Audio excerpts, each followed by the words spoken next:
Bismillahirrahmanirrahim. Assalamualaikum warahmatullahi wabarakatuh. Bagaimana kabar kalian hari ini? Semoga selalu sehat dan dalam lindungan Allah Subhanahu wa taala. Amin. Pada kesempatan kali ini saya akan masuk untuk materi alat perlindungan diri di tempat kerja.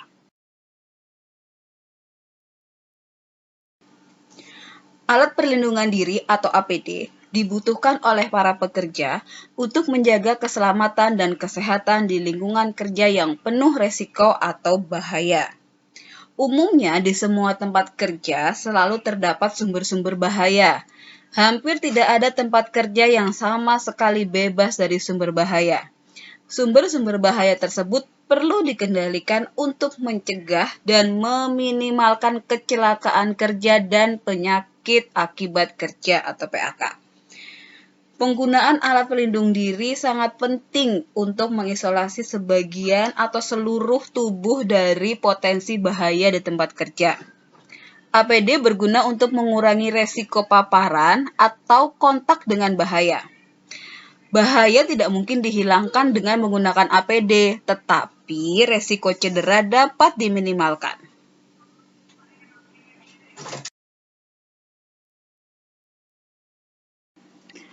Sesuai Permenaker Trans nomor 8 tahun 2010 tentang alat perlindungan diri pasal 2, pengusaha dan atau pengurus wajib menyediakan APD bagi seluruh pekerja di tempat kerja. APD yang disediakan juga harus sesuai dengan Standar Nasional Indonesia atau SNI atau standar yang berlaku, dan APD wajib diberikan pengusaha secara cuma-cuma.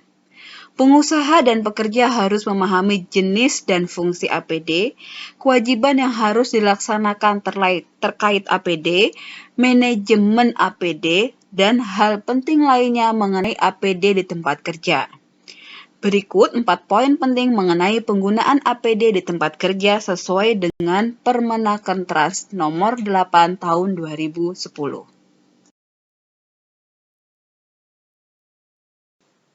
4 poin penting yang harus diperhatikan yaitu apa saja fungsi dan jenis dari APD, bagaimana kewajiban pengusaha terkait APD di tempat kerja, yang ketiga kewajiban pekerja terkait penggunaan APD di tempat kerja, dan yang keempat, apa yang harus dilakukan jika APD mengalami kerusakan, retak, atau tidak berfungsi dengan baik.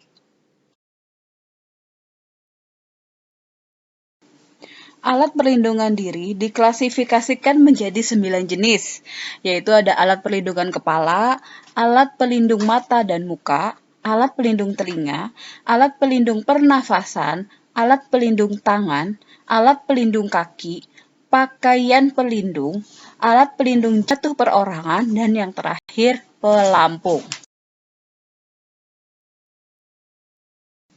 Yang pertama, alat pelindung kepala. Alat pelindung kepala berfungsi untuk melindungi kepala dari benturan, terantuk, kejatuhan, atau terpukul benda tajam atau benda keras yang melayang atau meluncur di udara, terpapar oleh radiasi panas, api, percikan bahan-bahan kimia, jasad renik atau mikroorganisme, dan suhu yang ekstrim. Jenis alat pelindung kepala terdiri dari yang pertama ada helm pengaman atau safety helm, topi atau tudung kepala, penutup atau pengaman rambut. Nah, ini rekan-rekan bisa lihat ya, ada helm, ada yang hijau itu penutup atau pengaman rambut. Ya, biasanya digunakan oleh teman-teman di bidang kesehatan ya. Kemudian ada topi atau tudung kepala. Ini sepertinya terlihat seperti topi biasa. Sebenarnya di sini dalamnya ada pelindung ya dari benda-benda keras. Juga ada bolong-bolongnya untuk udara. Ya, sebenarnya ada lagi yang untuk suhu ekstrim itu seperti jubah ya, sampai menutup telinga dan leher.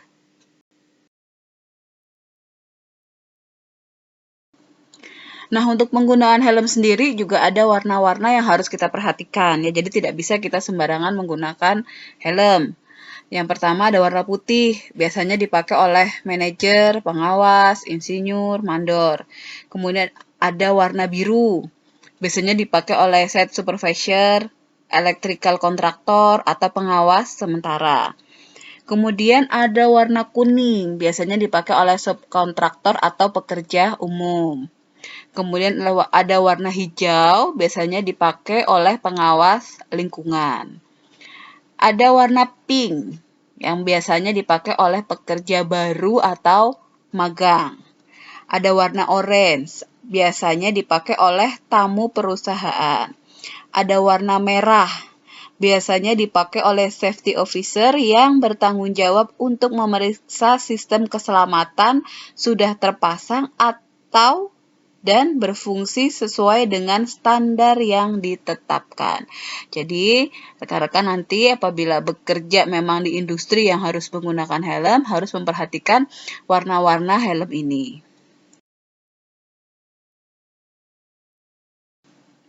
Yang kedua, ada alat pelindung mata dan muka. Alat pelindung mata dan muka berfungsi untuk melindungi mata dan muka dari paparan bahan kimia berbahaya. Paparan-paparan partikel yang melayang di udara dan di badan air, percikan benda-benda kecil, panas atau uap panas, radiasi gelombang elektromagnetik yang mengion maupun yang tidak mengion, pancaran cahaya, benturan atau pukulan benda keras atau benda tajam yang bisa melukai muka. Jenis alat pelindung mata dan muka terdiri dari ada kacamata pengaman yang biasa, ada goggles, yang agak besar gitu, teman-teman bisa lihat di gambar. Ada tameng muka, face shield. Ya, kalau sekarang nih musim corona nih banyak yang pakai face shield ya, tapi itu tipis. Tapi kalau yang benar-benar untuk APD di industri itu face shield-nya yang tebal ya, bahannya berbeda ya, bukan plastik biasa. Masker selam, tameng muka. Ya, ini mungkin lebih ke yang supaya tidak terkena pancaran percikan panas seperti perisai pengelas gitu ya. Kemudian kacamata pengaman dalam kesatuan atau full face masker itu yang full tertutup sampai telinga dan leher.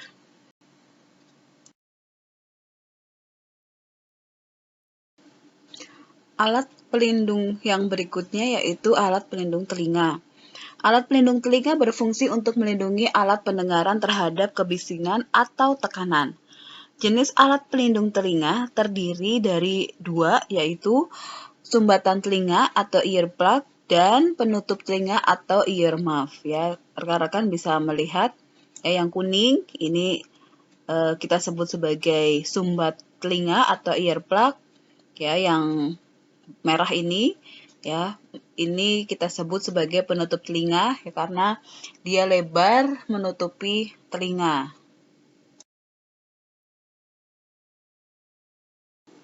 Alat pelindung pernapasan. Alat pelindung pernapasan berfungsi untuk melindungi organ pernapasan dengan cara menyalurkan udara bersih dan sehat atau menyaring cemaran bahan kimia, mikroorganisme, partikel yang berupa debu, kabut, atau aerosol, uap, asap, gas, dan sebagainya. Berikut kita bisa lihat jenis dari alat pelindung pernafasan. Pertama ada particulate respirator, ya. Respirator ini hanya digunakan untuk melindungi pekerja dari bahan paparan tingkat rendah seperti debu, kabut, dan asap, ya. Tidak cocok digunakan untuk melindungi pekerja dari paparan gas dan uap. Kemudian yang kedua ada air purifying respirator, ya. Jenis ini menggunakan cartridge atau kanister untuk menyerap gas dan udara dan uap di udara. Kemudian yang ketiga ada power air purifying respirator. Jenis respirator ini menggunakan pompa udara untuk mendorong atau menarik udara menuju respirator atau penyaring. Nah, kemudian yang terakhir, ini yang warna kuning, ada self-contained breathing apparatus, ya. Pelindung pernapasan ini sering digunakan oleh petugas pemadam kebakaran. Dia menyimpan pasokan udara dalam tangki yang menghasilkan oksigen, sehingga alat ini tidak memerlukan pasokan udara dari luar. Biasanya digunakan pada area yang ada kontaminasi udaranya sangat tinggi. Tangki udara biasanya hanya dapat digunakan selama 1 jam, tergantung rating tangki dan tingkat pernafasan pekerja yang menggunakannya.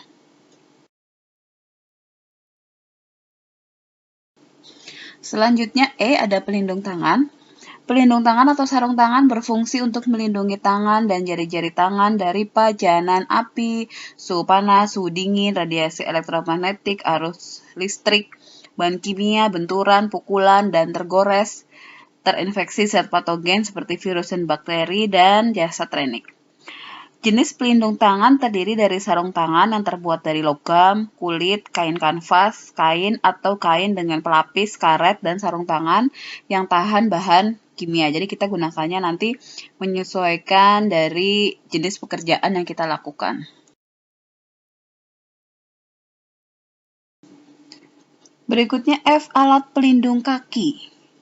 Alat pelindung kaki berfungsi untuk melindungi kaki dari tertimpa atau berbenturan dengan benda-benda berat, tertusuk benda tajam, terkena cairan panas atau dingin, uap panas, terpajan suhu yang ekstrim, terkena bahan kimia berbahaya dan jasa teknik, serta tergelincir. Sepatu keamanan atau safety shoes adalah sepatu untuk bekerja di tempat kerja dengan bahan seperti kulit biasa. Hanya di ujung sepatu biasanya terdapat plat keras untuk melindungi kaki dari terjepit benda kerja dan terpeleset karena ada tumpahan minyak atau oli. Sol sepatu keselamatan ini juga dilengkapi dengan anti minyak dan anti gelincir.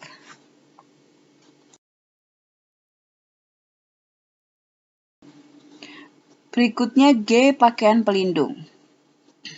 Pakaian pelindung berfungsi untuk melindungi badan sebagian atau seluruh bagian badan dari bahaya temperatur panas atau dingin yang ekstrim.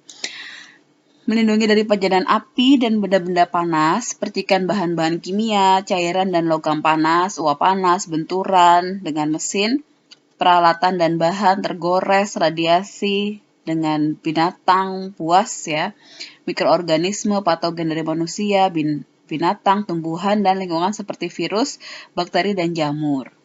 Adapun jenis pelindungnya ya ada rompi, ada celemek, ada jaket, ada wearpack. Penggunaannya nanti menyesuaikan tempat kerja kita masing-masing.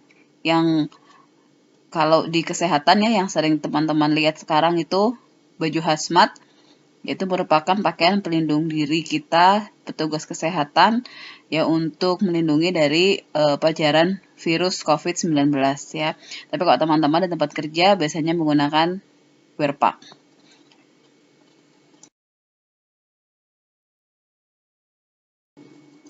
H, alat pelindung jatuh perorangan. Alat pelindung jatuh perorangan berfungsi membatasi gerak pekerja agar tidak masuk ke tempat yang mempunyai potensi jatuh atau menjaga pekerja berada pada posisi kerja yang diinginkan dalam keadaan miring maupun tergantung dan menahan serta membatasi pekerja jatuh hingga tidak terbentur lantai dasar. Jenis pelindung jatuh perorangan terdiri dari yang pertama ada sabuk pengaman tubuh, ada karabiner, tali koneksi, tali pengaman, alat penjepit tali, alat menurun, ya alat menahan jatuh bergerak.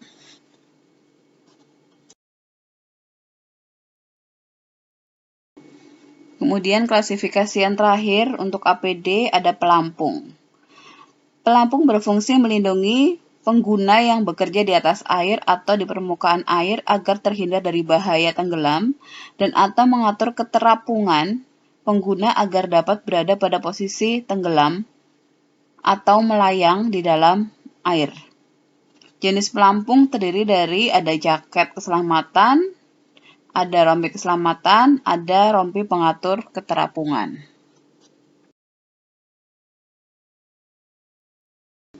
Kemudian apa kewajiban pengusaha atau pengurus terkait alat perlindungan diri di tempat kerja? Sesuai pasal 5 dalam Permenaker Trans nomor 8 tahun 2010, pengusaha atau pengurus wajib mengumumkan secara tertulis dan memasang rambu-rambu mengenai kewajiban penggunaan APD di tempat kerja. Rekan-rekan bisa lihat di situ, ya ada gambar, perhatikan pelindung pendengaran. Berarti jangan lupa, berarti harus dipakai pelindung pendengaran. Perhatikan gunakan kacamata safety.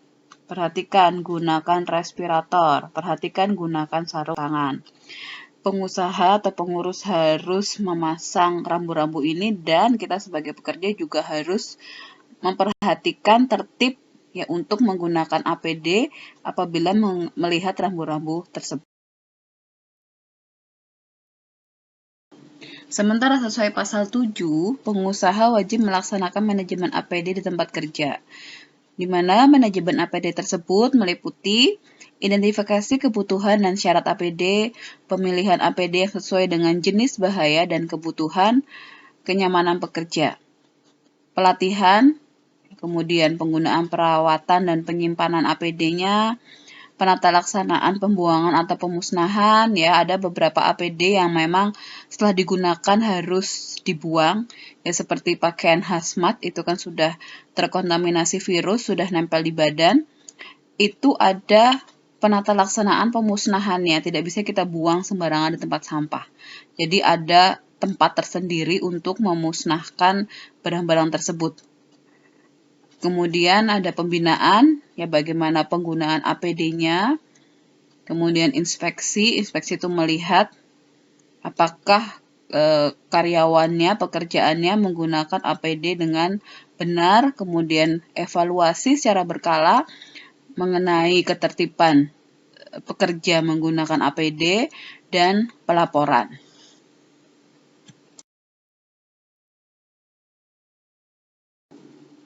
Apa kewajiban pekerja terkait penggunaan APD di tempat kerja? Sesuai pasal 6, tanggung jawab pekerja dan orang lain yang memasuki tempat kerja wajib yang pertama, memakai atau menggunakan APD sesuai dengan potensi bahaya dan resiko. Ya, jadi biasanya kan tadi di depan pengurus atau pengelola sudah menyiapkan APD. Ya, sudah menyiapkan rambu-rambu. Nah, kita sebagai pekerja harus tertib untuk menggunakannya. Walaupun itu cuma sebentar, kalau aturannya harus memakai APD itu ya dipakai. Misalnya kita mau masuk ke ruang gas berbahaya. Sebentar lah paling 2 menit. Tapi 2 menit itu bisa menimbulkan resiko yang sangat panjang apabila kita tidak menggunakan APD yang sesuai, tidak menggunakan penutup hidung. Nah, itu nanti masuk ke paru-paru, ternyata bahan kimia sangat berbahaya, gas berbahaya, merusak paru-paru. Jadi jangan sampai kita menyepelekan sedikit pun. Menyatakan keberatan untuk melakukan pekerjaan apabila APD yang disediakan tidak memiliki ketentuan dan persyaratan. Misalnya suruh benerin lampu di tiang listrik yang tinggi. Ya, tetapi pengaitnya ternyata lupa lah, nggak apa-apa. Nah, itu kita boleh menolak. Tidak bisa, nanti kalau saya jatuh resikonya nanti jangka panjang untuk diri saya sendiri. Jadi kita harus mau menolak, dan apabila pengelola tidak mau ya memenuhi APD dengan baik, kita bisa melaporkan bahwa perusahaan ini tidak melindungi pekerjaannya dengan baik. Apa yang harus dilakukan jika APD mengalami kerusakan, retak, atau tidak berfungsi dengan baik? Jika APD atau komponen APD yang digunakan mengalami kerusakan, retak, sudah kadaluarsa, tidak berfungsi dengan baik, atau tidak memenuhi persyaratan, segera beritahu atasan Anda, guna menemukan solusi perlindungan lain atau model APD yang berbeda. Kemudian Anda juga harus berkonsultasi masalah ketidakmampuan menggunakan APD dengan atasan Anda. Jadi kalau tidak bisa menggunakan caranya, jangan merasa sok tahu, saya bisa melakukan, ternyata terjadi kebocoran, ya, sobek. Nah, itu kan sangat berbahaya untuk diri kita sendiri. Jadi apabila memang tidak bisa, sampaikan kami tidak bisa menggunakan APD ini.